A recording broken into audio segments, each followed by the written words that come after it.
Hello and welcome to another bonus episode of Hockey Inside Out. This question comes from one of our viewers, Jack Brown, a true fan of the show from Bathurst, New Brunswick. Hello, Jack. Thank you for watching. He wants to know what do we think of the Habs defense and what it will look like in 5 years. So pretty much he wants to know which 7 players to keep an eye on. Rick, being a former defenseman, why don't you tell us your thoughts? Well, there's a couple I'll throw in there that are, projected to, come in and play the game at a high level. But let's start with Matheson, Gooley, Struble, Jack-Eye. Again, a couple guys that remains to be seen is the Mailloux, the Hudson, and the Reinbacher, of the potential guys that are going to have an impact at the NHL level. So that being said, I've kind of squeezed out Savard out of the picture. Kovacevic, as much as I like him, I think that eventually he could be replaced with one of the new younger guys, if you will.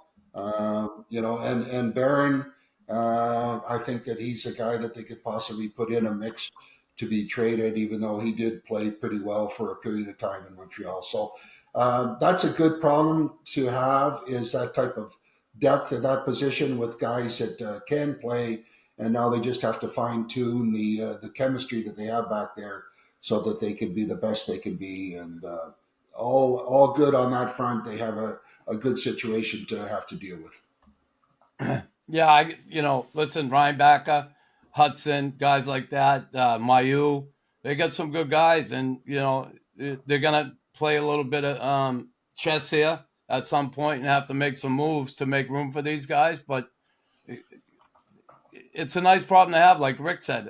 And I said earlier that it's nice to be able to go down to the minors and be able to look at these guys and maybe bring guys up. They're developing players now, which they haven't been doing. They hadn't done in the last 10 years, really. They really haven't. And to have these guys setting this organization up for the future is a good thing.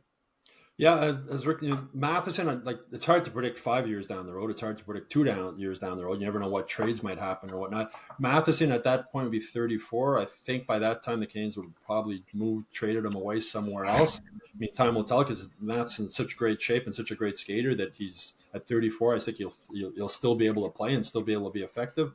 But the 7 guys I have down are Reinbacher, Lane Hudson, Logan Mailloux, Caden Gooley, Jordan Harris, Jaden Struble, Arbor Jack-Eye, and the other name that a lot of people don't really mention too much is Adam Engstrom, who was a 3rd-round pick in 2022. He's been playing very well in the Swedish league.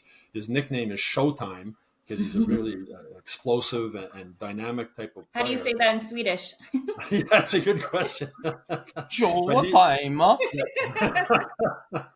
But he's a guy that I think could be or should be on the radar, and I'm sure he is with the Canadiens scouting staff and development staff. But it's hard to predict 5 years down the road.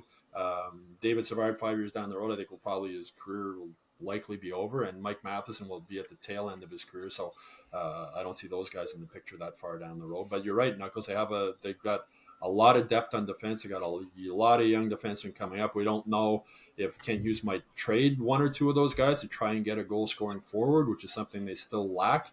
But a few years ago, you wouldn't have been able to name 7 guys on defense that might still be with the team 5 years down the road. That just shows how much Kent Hughes and Jeff Gordon have helped bring in more prospects for this team since they've taken over the job.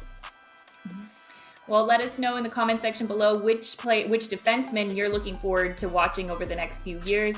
And if you have a question that you'd like the panel to answer, you could leave that in the comment section below as well. And you can go to hockeyinsideout.com to see our full episode.